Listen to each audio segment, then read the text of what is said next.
¿Cómo saber si estamos llenos del Espíritu? Un verso clave para entender la llenura del Espíritu Santo es Juan 14:16, donde Jesús prometió que el Espíritu moraría en los creyentes y que su residencia sería permanente. Es importante distinguir entre la morada y la llenura del Espíritu. La morada permanente del Espíritu no es solo para algunos pocos creyentes, sino para todos ellos. Hay un buen número de referencias en las Escrituras que apoyan esta conclusión. Primero, el Espíritu Santo es un don para todos los creyentes en Jesucristo sin excepción, y no existen condiciones para tenerlo, excepto la fe en Jesucristo. Segundo, el Espíritu Santo es otorgado en el momento de la salvación. Gálatas 3:2 también enfatiza esta misma verdad, diciendo que el sello y la residencia del Espíritu en el creyente tuvieron lugar al momento de creer. Tercero, el Espíritu Santo mora en los creyentes permanentemente. El Espíritu Santo es dado a los creyentes como un primer depósito del pago total o una garantía de su futura glorificación en Cristo. Esto es en contraste con la orden de la llenura del Espíritu que encontramos en Efesios 5:18. Debemos estar tan totalmente entregados al Espíritu Santo, que Él pueda poseernos por completo, y en ese sentido, ser llenos de Él. Romanos 8:9 y Efesios 1:13 al 14 afirman que el Espíritu Santo mora dentro de cada creyente, pero también que Él puede ser contristado y su actividad dentro de nosotros puede ser apagada. Cuando permitimos que esto suceda, no experimentamos la llenura de la obra y del poder del Espíritu Santo en nosotros. El ser lleno con el Espíritu implica darle a Él la libertad para ocupar cada parte de nuestra vida, guiándonos y controlándonos. Luego, su poder se puede ejercer a través de nosotros, para que lo que hagamos sea un fruto para Dios. La llenura del Espíritu no se aplica solamente a hechos externos, también se aplica a los pensamientos más íntimos y los motivos de nuestros actos. El Salmo 19:14 dice: Sean gratas las palabras de mi boca y la meditación de mi corazón delante de ti, oh Señor, roca mía y redentor mío. El pecado es lo que nos separa de la llenura del Espíritu Santo, y la obediencia a Dios es lo que permite que estemos llenos del Espíritu. Aunque nuestra meta debe ser el ser llenos como se nos ordena en Efesios 5:18, no es el orar por ello lo que nos llena del Espíritu Santo.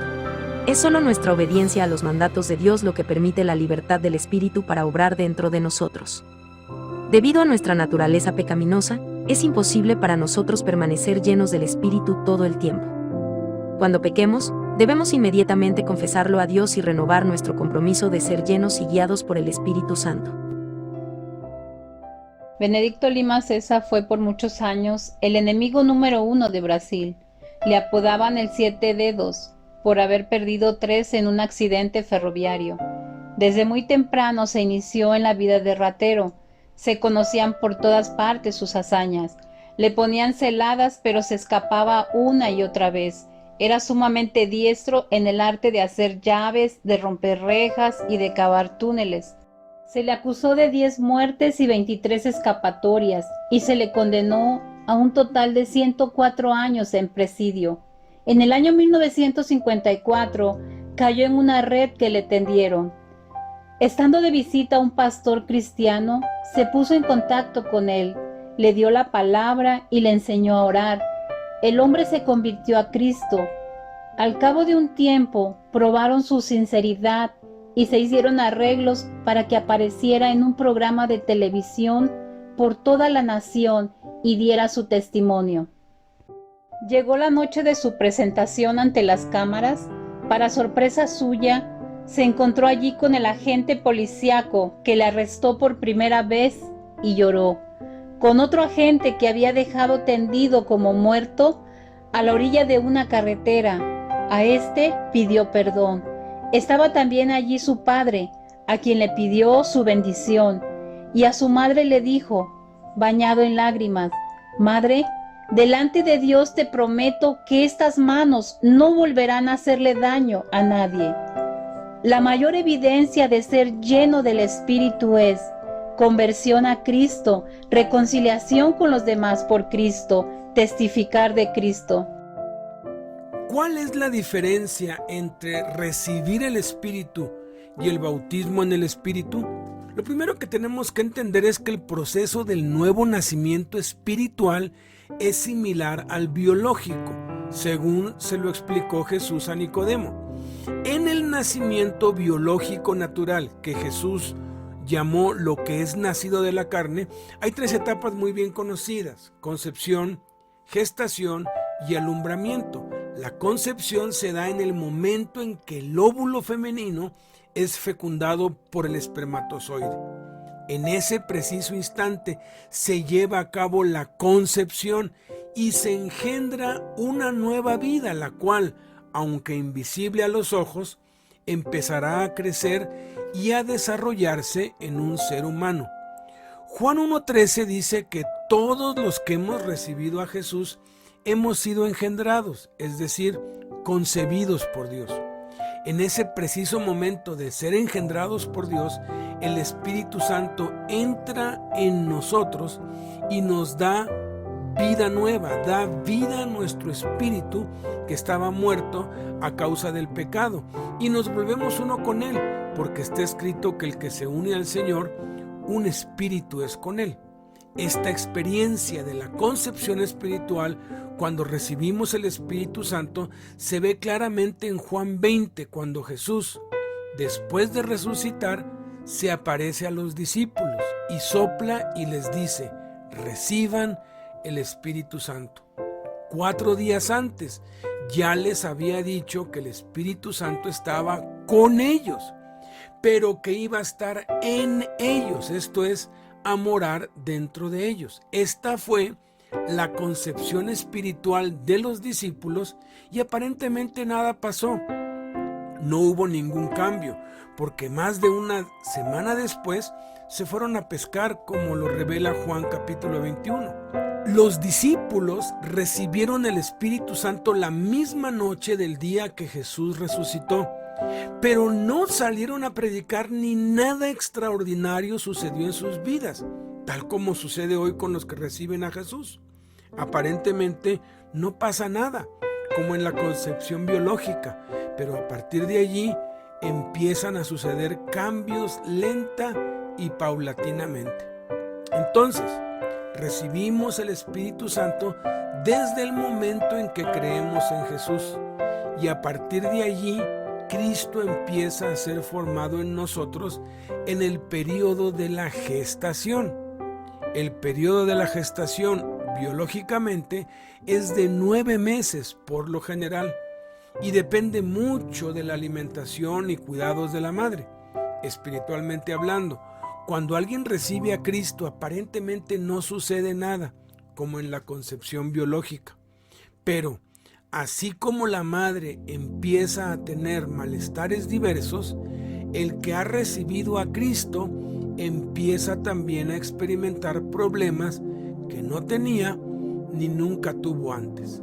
Eso sucede en la mujer embarazada porque un ser humano se está formando dentro de ella.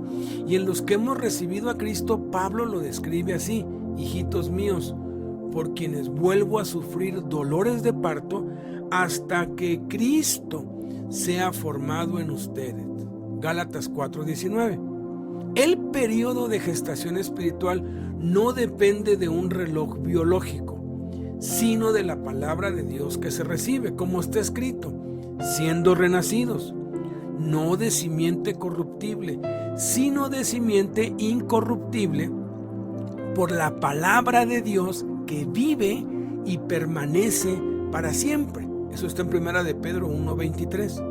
El periodo de gestación espiritual, por así decirlo, de los discípulos duró 50 días, 40 de los cuales Jesús se les presentó con pruebas indubitables y les habló acerca del reino de Dios, y antes de ser llevado a la diestra del Padre en el cielo, les dio mandamientos por el Espíritu Santo.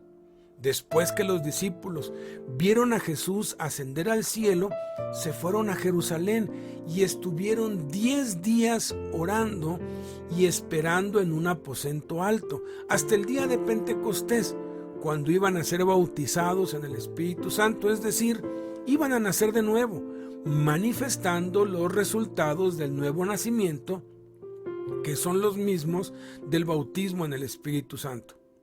Esa es, pues, la diferencia entre recibir el Espíritu Santo y ser bautizados con el Espíritu Santo, Cuando recibimos a Cristo, recibimos el Espíritu Santo y fuimos engendrados por Dios. A partir de allí, inicia el periodo de gestación espiritual, que es Cristo formándose en nosotros. Y después de un tiempo, que pueden ser semanas, meses, años o décadas, dependiendo de cuánta palabra de Dios recibimos, entonces viene el nuevo nacimiento espiritual, que es el bautismo en el Espíritu Santo. Y es cuando pasamos de nada más recibir la palabra y depender espiritualmente de otros, así como el bebé nada más recibe de su madre y depende totalmente de ella, a compartir la palabra con otros y a alimentarnos de la palabra y a orar por nosotros mismos. Antes del nuevo nacimiento, solo orábamos cuando teníamos un problema o necesidad. No leíamos la Biblia por nosotros mismos, sino solamente lo que leíamos en las reuniones. Tenían que motivarnos y a veces hasta acarrearnos para que nos congregáramos, y casi siempre nos aburría o nos causaba pesar y no nos atrevíamos a hablar de Jesús ni compartir la palabra de Dios con nadie. Pero una vez que hemos nacido de nuevo, es decir, que somos bautizados con el Espíritu Santo, esto es, llenos del Espíritu, la oración se vuelve un deleite y una necesidad, y oramos porque disfrutamos pasar tiempo con Dios. Nos da un hambre insaciable por leer la Biblia y queremos devorarla. Nos congregamos con avidez, lo disfrutamos y buscamos más oportunidades para reunirnos. Y lo más importante, empezamos a hablar de Jesús a todos y a compartir la palabra de Dios. Eso es lo que muchos llaman el primer amor, y debería ser permanente, y nunca deberíamos dejar de estar llenos del Espíritu Santo. Por eso se nos demanda que seamos continuamente llenos del Espíritu Santo cada día por el resto de nuestras vidas. ¿Cómo saber si estamos llenos del Espíritu? Hay 3 maneras de saberlo. Primera, por la promesa de la palabra de Dios. Es un mandamiento de Dios, Efesios 5:18. No se emborrachen con vino, porque eso les arruinará la vida. En cambio, sean llenos del Espíritu Santo. Es la voluntad de Dios, Romanos 12, del 1 al 2.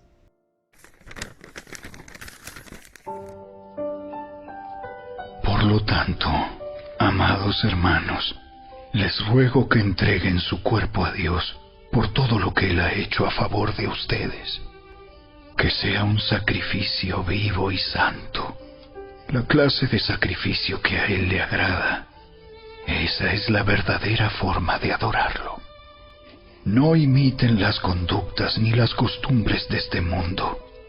Más bien dejen que Dios los transforme en personas nuevas al cambiarles la manera de pensar. Entonces aprenderán a conocer la voluntad de Dios para ustedes, la cual es buena, agradable y perfecta. Dios contesta esa petición, 1 de Juan 5, 14 al 15. Y estamos seguros de que Él nos oye cada vez que le pedimos algo que le agrada. Y como sabemos que Él nos oye cuando le hacemos nuestras peticiones, también sabemos que nos dará lo que le pedimos. Si hemos rendido en obediencia nuestra voluntad a Dios y le hemos entregado nuestra vida entera a Él y le hemos pedido que nos llene, Él ya lo hizo. La Sagrada Escritura promete que podemos saberlo. Así pues, en base a la palabra de Dios, podemos saber que Dios nos ha llenado, si hemos cumplido las condiciones establecidas por Dios en su palabra. No nos debemos desanimar si no vemos cambios fantásticos inmediatamente, después de que hemos rendido nuestras vidas a la plenitud del Espíritu. Sobre todo en la cárcel, donde las presiones son constantes y fuertes. Recordemos, los sentimientos siguen a la fe y a los hechos, Es necesario actuar en base a lo que creemos, no a lo que sentimos. Segunda, por la experiencia personal. Hechos 9, del 17 al 20. Así que Ananías fue y encontró a Saulo, puso sus manos sobre él y dijo: Hermano Saulo, el Señor Jesús, quien se te apareció en el camino, me ha enviado para que recobres la vista y seas lleno del Espíritu Santo. Al instante, algo como escamas cayó de los ojos de Saulo y recobró la vista. Luego se levantó y fue bautizado. Después comió algo y recuperó las fuerzas. Saulo se quedó unos días con los creyentes en Damasco, y enseguida comenzó a predicar acerca de Jesús en las sinagogas, diciendo: Él es verdaderamente el Hijo de Dios. Podemos experimentar o no una reacción emotiva al momento de orar y pedir ser llenos del Espíritu. Lo que sí es seguro es que a partir de ese momento empezaremos a tener más confianza en Dios y en su palabra, y será más fluido cada vez el hablar de Cristo. Primero está el hecho de la promesa de Dios en su palabra. Enseguida está el ejercicio de fe basada en la fidelidad de Dios y sus promesas. Los sentimientos vienen después, esto es, primero creo en la palabra, luego actúo y por último vendrán los sentimientos. Tercera, por los resultados o frutos. Mateo 7:16. Por sus frutos los conocerán. ¿Acaso se recogen uvas de los espinos o higos de los cardos? ¿Cómo puedo saber si estoy bautizado en el Espíritu Santo o no?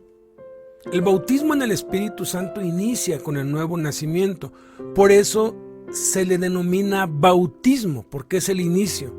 Como cuando una criatura nace y da señales de vida, pero a partir de ahí debe seguir manifestando esas señales de vida durante el resto de su vida, mientras esté vivo, por supuesto. La enfermedad hace desvanecer esas señales y pone en riesgo la vida.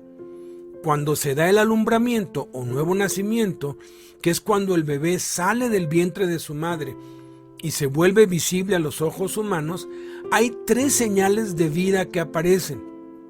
3 cosas el bebé hace por instinto: respirar, llorar y comer. Nadie le enseña eso, sino que esas son las señales de que está vivo. El nuevo nacimiento viene asociado al bautismo del Espíritu Santo, que también se puede entender como el inicio, el principio de la vida llena del Espíritu. La primera vez que el creyente es lleno del Espíritu y puede experimentar algunas de las siguientes señales: hablar en lenguas, o profetizar, o alabar a Dios con júbilo, o alabar a Dios sublimemente, o levantar las manos en adoración, o postrarse en adoración, o valentía para hablar la palabra de Dios, o hablar de Jesús, o servir en labores domésticas y humildes desinteresadamente a otros, o gozo, o llanto, o un milagro de sanidad, o alguna manifestación sobrenatural. Algunos sienten mucho calor, o algo que les quema, o tiemblan, o ven una visión, o sienten que flotan, o les da un deseo intenso de leer la Biblia, o un deseo intenso de hablar con Dios. Eso exactamente sucedió a los discípulos el día de Pentecostés.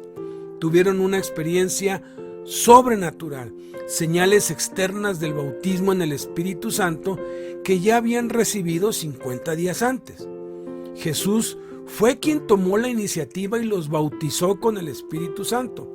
No hay en todo el Nuevo Testamento ninguna referencia a que debemos buscar el bautismo en el Espíritu Santo, porque es la promesa del Padre y es Jesús quien lo hace. Muchos que andan erróneamente buscando el bautismo o la llenura del Espíritu Santo, ni cuenta se han dado de que ya han sido bautizados en el Espíritu y están buscando lo que ya tienen, porque piensan que la señal de estar bautizado en el Espíritu es hablar en lenguas o temblar, pero eso no les pasa a todos. Es notable que el Espíritu Santo no descendió del cielo el día de Pentecostés como muchos piensan. No es lo que está escrito en Hechos capítulo 2. Lo que descendió del cielo fue un estruendo como de un viento recio que soplaba, el cual llenó toda la casa donde estaban sentados. El Espíritu Santo ya estaba dentro de los discípulos. Por eso dice en Hechos 2 que fueron todos llenos del Espíritu Santo. Y eso fue el cumplimiento de lo que Jesús había prometido 10 días antes. Serán bautizados con el Espíritu Santo. El Espíritu Santo que ya estaba en ellos los llenó. En palabras de Jesús, fueron bautizados en el Espíritu Santo. Es decir, Jesús los bautizó en el Espíritu Santo tal y como predijo Juan el Bautista y dijo repetidas veces, Él los bautizará con el Espíritu Santo. Y los resultados se dejaron ver inmediatamente. Los discípulos, que aún no habían hecho pública su fe, ni se habían atrevido a hablar de Jesús a nadie, con valentía predicaron el Evangelio a la multitud. Sobre ellos aparecieron lenguas o llamas como de fuego, asentándose sobre cada uno de ellos, y comenzaron a hablar en otras lenguas. Eran idiomas conocidos, según el Espíritu les daba que hablasen. Esa fue una experiencia sobrenatural, espiritual, no emocional, no producida por la manipulación de las emociones de parte de un predicador o del ambiente preparado con música especial y persuasión psicológica para alterar y manejar las emociones, sino algo totalmente espiritual, producido por Dios y no por los hombres. Tan sobrenatural son las lenguas de fuego y la profecía como el servicio acomedido y desinteresado o el anhelo profundo de leer la palabra de Dios. Hay quienes nunca han realizado labores domésticas de limpieza o nunca han querido leer la Biblia por sí mismos de manera así apasionada, por ejemplo, pero reciben a Cristo y parece que no pasa nada, pero de pronto, un día de pronto se despierta en ellos el deseo ferviente de leer la Biblia o de barrer, trapear, limpiar y asear, y lo empiezan a hacer con gozo, sin esperar recibir nada a cambio, sino solo por el placer de hacerlo. No lo pueden evitar, es algo superior a ellos. Esa persona que fervientemente empieza a leer la Biblia o a orar o a asear o a hablar en lenguas o a profetizar, ha sido bautizada con el Espíritu Santo, porque el servicio y la pasión para leer la palabra de Dios y el anhelo ferviente para orar y el servir en labores domésticas desinteresadamente son unas de las muchas señales de haber sido bautizado en el Espíritu Santo.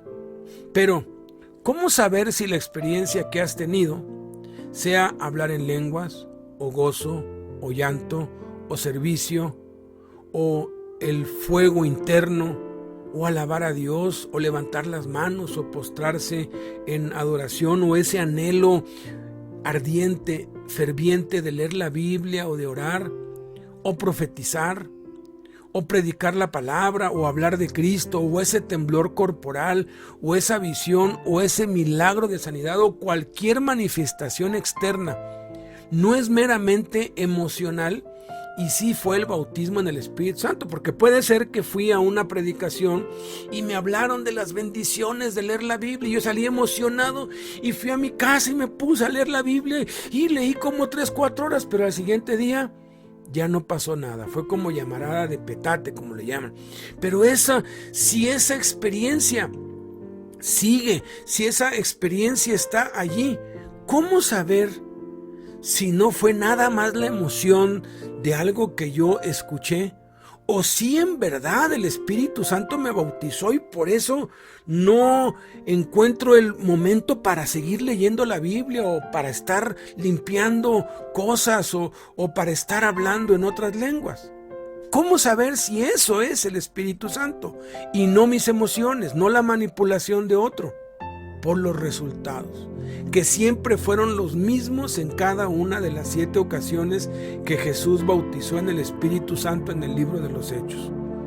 Jesús es glorificado, Jesús es anunciado y Jesús es enseñado. Y vamos a ver cuáles son esas 3 señales externas como resultado. Así como el bebé recién nacido no puede pasar desapercibido porque es muy ruidoso y molesto cuando llora y anhela la leche materna y respira por sí mismo, del mismo modo, el que es bautizado o lleno con el Espíritu Santo, de manera espontánea e instintiva, habla de Jesús a otros. Y es ruidoso y molesto, fastidioso por lo general. Anhela la palabra de Dios y se alimenta de ella leyéndola y pasa tiempo en oración, hablando con Dios, y es algo que lo hace repetidas veces. De ese modo es que sabemos que ya hemos sido bautizados en el Espíritu Santo. Ahora, dado que es una experiencia que debe ser continua, debemos aprender a mantenernos llenos del Espíritu Santo, y eso lo aprenderemos en la siguiente lección. 6 resultados de ser llenos del Espíritu. Primer resultado: amor a Dios con todo el corazón. Mateo 22:37. Ama al Señor tu Dios con todo tu corazón, con todo tu ser y con toda tu mente, le respondió Jesús. Este es el primero y el más importante de los mandamientos. El segundo se parece a este: ama a tu prójimo como a ti mismo. De estos 2 mandamientos dependen toda la ley y los profetas. El amor es paciente, es bondadoso, el amor no tiene envidia, el amor no es jactancioso, no es arrogante. No se porta indecorosamente, no busca lo suyo, no se irrita, no toma en cuenta el mal recibido. El amor no se regocija de la injusticia, sino que se alegra con la verdad. Todo lo sufre, todo lo cree, todo lo espera, todo lo soporta. El amor nunca deja de ser. Esta es la descripción de amor de parte de Dios, y, por cuanto Dios es amor, así es como Él es. El amor no se impone a nadie. Aquellos que vienen a Él lo hacen en respuesta del llamamiento de su amor. El amor muestra bondad hacia todos. El amor iba haciendo el bien a todos, sin parcialidad. El amor nunca codició lo que otros tenían, viviendo una vida humilde sin quejarse. El amor nunca se jactó de quien era en la carne, aunque él podía dominar fácilmente a cualquiera que entrara en contacto con él. El amor no demanda obediencia. Dios no demandaba obediencia de su Hijo, sino más bien, Jesús obedecía gustosamente a su Padre Celestial. Pero para que el mundo sepa que yo amo al Padre, y como el Padre me mandó, así hago. El amor estuvo y está siempre viendo por los intereses de otros. La más grande expresión del amor de Dios nos es comunicada en Juan 3:16 y Romanos 5:8. Porque de tal manera amó Dios al mundo, que dio a su Hijo unigénito, para que todo aquel que cree en Él no se pierda, sino que tenga vida eterna. Pero Dios demuestra su amor para con nosotros, en que siendo aún pecadores, Cristo murió por nosotros. Podemos ver por estos versículos que el deseo más grande de Dios es que nos unamos con Él, en su hogar eterno, el cielo. Él hizo posible este camino, pagando el precio por nuestros pecados. Él nos ama, porque así lo decidió como un acto de su voluntad. El amor perdona. Si confesamos nuestros pecados, Él es fiel y justo para perdonarnos los pecados y para limpiarnos de toda maldad. Entonces, ¿qué significa que Dios es amor? El amor es un atributo de Dios. El amor es un aspecto central del carácter de Dios. El amor de Dios no está en ningún sentido en conflicto con su santidad, rectitud, justicia o incluso su ira. Todos los atributos de Dios están en perfecta armonía.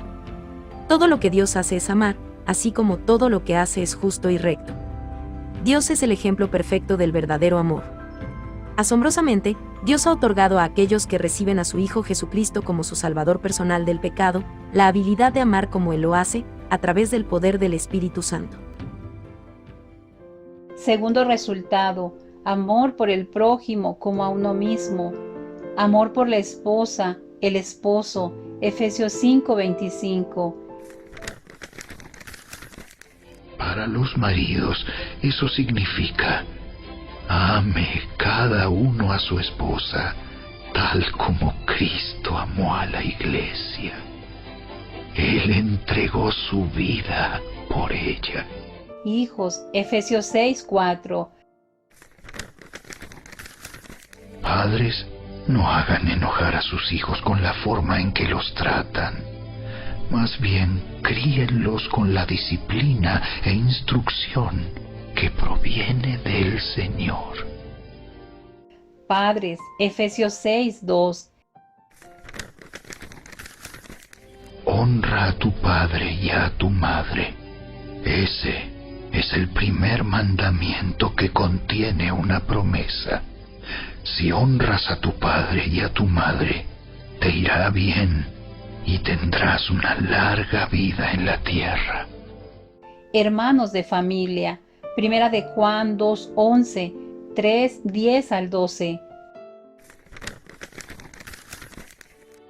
Pero el que odia a otro creyente todavía vive y camina en la oscuridad. No sabe por dónde ir, pues la oscuridad lo ha cegado. Por lo tanto, podemos identificar quiénes son hijos de Dios y quiénes son hijos del diablo. Todo el que no se conduce con rectitud y no ama a los creyentes no pertenece a Dios. Este es el mensaje que ustedes han oído desde el principio: que nos amemos unos a otros. No debemos ser como Caín, quien pertenecía al maligno y mató a su hermano. ¿Y por qué lo mató? Porque Caín hacía lo malo y su hermano lo recto. Así que, amados hermanos, no se sorprendan si el mundo los odia. Los que no conocen a Cristo, Hechos 17:16. Mientras Pablo los esperaba en Atenas, se indignó profundamente al ver la gran cantidad de ídolos que había por toda la ciudad. Tercer resultado, valor para hablar de Cristo, Hechos 1:8, 4:31. Pero recibirán poder cuando el Espíritu Santo descienda sobre ustedes.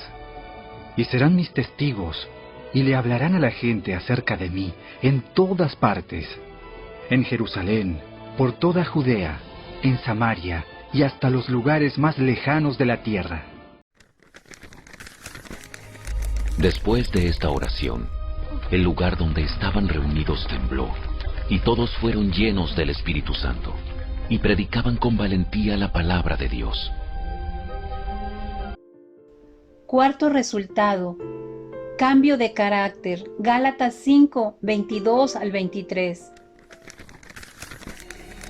En cambio, la clase de fruto que el Espíritu Santo produce en nuestra vida es amor, alegría, paz, paciencia, gentileza, bondad, fidelidad, humildad y control propio. No existen leyes contra esas cosas. Cuando el cristiano permanece en Cristo, viviendo en la plenitud del Espíritu, el fruto del Espíritu se desarrolla y el cristiano madura espiritualmente. La madurez del fruto del Espíritu es un proceso de toda la vida, continuo, conforme Cristo está siendo formado en la vida del cristiano. Algunos muestran mayor evidencia del fruto del Espíritu que otros, debido a que son más dóciles a Dios. Mientras más reconozcamos que estamos muertos a nosotros mismos y seamos fieles al Señor Jesucristo, permitiéndole, mediante el Espíritu Santo, que Él viva en nuestras vidas, más evidente será el fruto del Espíritu y seremos una bendición a donde quiera que vayamos. Quinto resultado, servicio a Dios, Efesios 4:11. bien. Cristo dio los siguientes dones a la iglesia: los apóstoles, los profetas, los evangelistas y los pastores y maestros. Ellos tienen la responsabilidad de preparar al pueblo de Dios para que lleve a cabo la obra de Dios y edifique la iglesia, es decir, el cuerpo de Cristo. No existe un solo pasaje en el Antiguo o Nuevo Testamento donde se refiera a la llenura del Espíritu Santo y que no esté relacionado con el testimonio de servicio. Sexto resultado: dones sobrenaturales. Primera de Corintios 12, del 7 al 11. A cada uno de nosotros se nos da un don espiritual para que nos ayudemos mutuamente. A uno el Espíritu le da la capacidad de dar consejos sabios. A otro el mismo Espíritu le da un mensaje de conocimiento especial. A otro el mismo Espíritu le da gran fe. Y a alguien más ese único Espíritu le da el don de sanidad. A uno le da el poder para hacer milagros y a otro la capacidad de profetizar. A alguien más le da la capacidad de discernir si un mensaje es del Espíritu de Dios o de otro espíritu. Todavía a otro se le da la capacidad de hablar en idiomas desconocidos, mientras que a otro se le da la capacidad de interpretar lo que se está diciendo. Es el mismo y único Espíritu quien distribuye todos esos dones. Solamente Él decide qué don cada uno debe tener. ¿Cómo sé cuál es mi don espiritual? No existe una fórmula mágica o examen espiritual que pueda decirnos exactamente cuáles son nuestros dones espirituales. El Espíritu Santo distribuye sus dones de acuerdo a su voluntad. El problema común de los cristianos es la tentación de quedarse atrapados en aquellos dones en los que buscamos servir a Dios, solo en el área en la que sentimos que tenemos el don espiritual. Y no es así como funcionan los dones del Espíritu. Dios nos llama a servirle con obediencia en todo. Él nos equipará con cualquier don o dones que necesitemos para llevar a cabo las tareas a las que Él nos ha llamado. La identificación de nuestros dones espirituales puede llevarse a cabo de varias maneras. Las pruebas o análisis para detectarlos, aunque no son totalmente confiables, sí pueden ayudarnos a entender dónde podrían estar nuestros dones. La confirmación por parte de otros también nos puede dar luz sobre nuestros dones espirituales. Con frecuencia otras personas que ven nuestro servicio al Señor pueden identificar el uso de nuestro don espiritual que tal vez nosotros no hayamos identificado o reconocido. La oración también es importante. La persona que sabe exactamente cómo hemos sido dotados espiritualmente es el dador mismo, el Espíritu Santo. Podemos pedirle a Dios que nos muestre en qué área nos ha capacitado para darle un mejor uso a nuestros dones espirituales para su gloria. Sí, Dios llama a algunos a ser maestros y les da el don de la enseñanza. Dios llama a otros a ser siervos y los bendice con el don de servicio. Sin embargo, el conocer específicamente nuestro don espiritual no nos exenta de servir a Dios en áreas fuera de nuestros dones. ¿Es beneficioso saber cuáles son los dones espirituales con que Dios nos ha dotado? Desde luego que lo es. ¿Está mal que nos enfoquemos demasiado en los dones espirituales, al punto de perder otras oportunidades de servir a Dios? Sí. Si nos dedicamos a ser usados por Dios, Él nos equipará con los dones espirituales que necesitemos.